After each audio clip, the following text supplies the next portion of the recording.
A red herring is a piece of dried smoked fish which is red in color because of the smoking. A red herring is a clue or a piece of information which is intended to be misleading. A red herring is also the prospectus document that a company files when they want to go public. Hey, how's it going? Welcome back to my channel. This is Pradeep and you're watching Vlog of Note. In this video, we're going to talk about 3 things that you should assess as an investor when you want to subscribe to an IPO or an initial public offering. Let's get started. So first of all, usual disclaimer here, I'm not a SEBI registered investment advisor or a certified financial planner. There are only 1,300 investment advisors in India. So if you want to make any investments, you should do your own market research or you should consult an expert.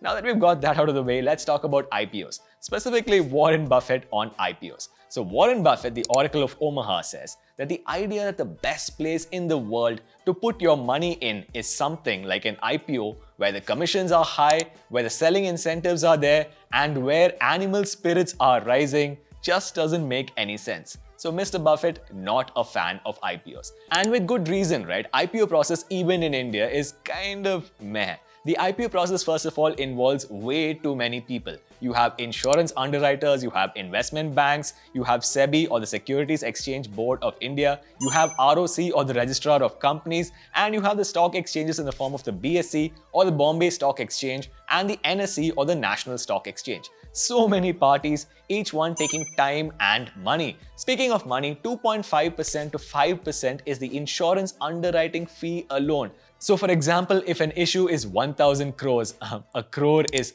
10 million. So if an issue is 1,000 crores, 5% of that is already 50 crores Indian rupees. And that's just the insurance underwriting fee. Also, the process takes a lot of time. SEBI takes 4 to 6 weeks just to give you the changes on your DRHP or draft red herring prospectus.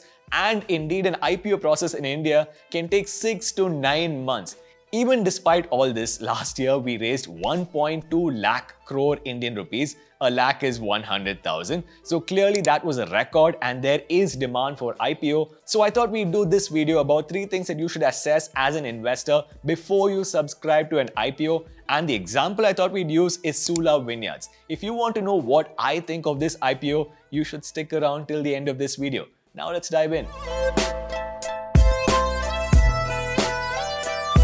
So the first thing you should assess when you look at an IPO is whether it's an offer for sale or a fresh issue of shares. Sula Vineyards IPO is entirely an offer for sale. Basically, they had 26 million shares at a price band of 340 rupees to 357 rupees, totaling up to 960.35 crores Indian rupees. Also, not a single penny of that went over to the company. Mostly it went over to the investors and the promoters in the form of Rajiv Samant and the investors in the form of Haystack Investments and Sama Capital. Now, if you contrast this to a fresh issue of shares, for example, in the case of Tamil Nadu Mercantile Bank, they had 15.8 million shares at a price band of 500 to 525 Indian rupees and they raised a total of 832 crores Indian rupees and every penny of that went over to the company in order to increase their capital. That's nice. Now what is better? I understand why an investor or an entrepreneur would want to do an offer for sale because as an entrepreneur you kind of struggle to start a company and you would like to be compensated. That's the concept of a secondary sale. And also as an investor or a venture capital firm,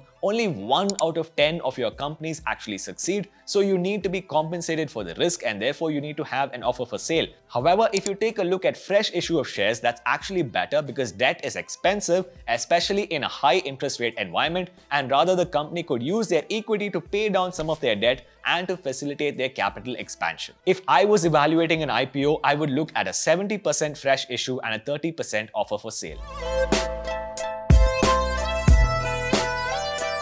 The second thing that you should evaluate in an IPO is basically valuation. Now, any company you invest in, you have to check their valuation. Sula Vineyards, for example, says that they have 52% by value in the Indian wine market. They say that according to independent research, the Indian wine market is growing at a CAGR or compounded annual growth rate of 14% up till 2025. But even if that happens, the Indian wine market will only be less than 1% of the entire Indian alcoholic beverage market. Another interesting metric when it comes to valuation is grey market premium or GMP. So the GMP for the Sula Vineyard IPO on the first day of listing was supposed to be rupees 30. On the last day of listing was supposed to be rupees 10. Ouch. So basically, grey market premium is the price in which the grey market is trading the shares before the shares actually list. I think Sula Vineyard IPO going by grey market premium will probably be at about 3% to 5%. That's it.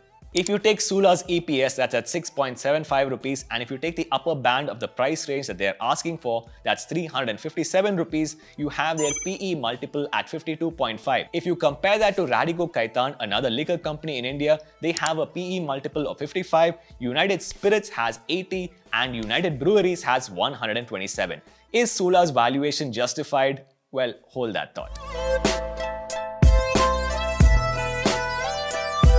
The third thing that you should assess as an investor before subscribing to an IPO is basically the company's financials and their balance sheet. Now, if you take a look at Sula Vineyard's financials, in FY22, they had a revenue of 456 crores versus a profit of 52 crores. But if you look at FY20, it had a revenue of 521 crores versus a loss of 15 crores. Now, their profit has obviously increased, but their revenue has slowed down. Even if you take a look at their net debt, it's at 231 crores, and that's going to continue to become more and more expensive as interest rates continue to rise. Now, there are metrics like EBITDA, PAT, and cash flow. EBITDA stands for earnings before interest, taxes, depreciation, and amortization. PAT stands for profit after tax, and it's not as important as cash flow. Basically, you can have accounting profits, but you need to be printing cash as a business. An example I can use here is Airbnb, a company that I own stock in. They went public in 2020, and basically in September of 2022, they printed $800 million of free cash flow. They had revenue of $2.1 billion, 38% of that was free cash flow, and I will remind you that free cash flow is basically their total operating cash flow minus their capital expenditure cash flow. All in all, what do I think of the Sula Vineyards IPO? It is an offer for sale, it is kind of overvalued, and the financials are kind of meh.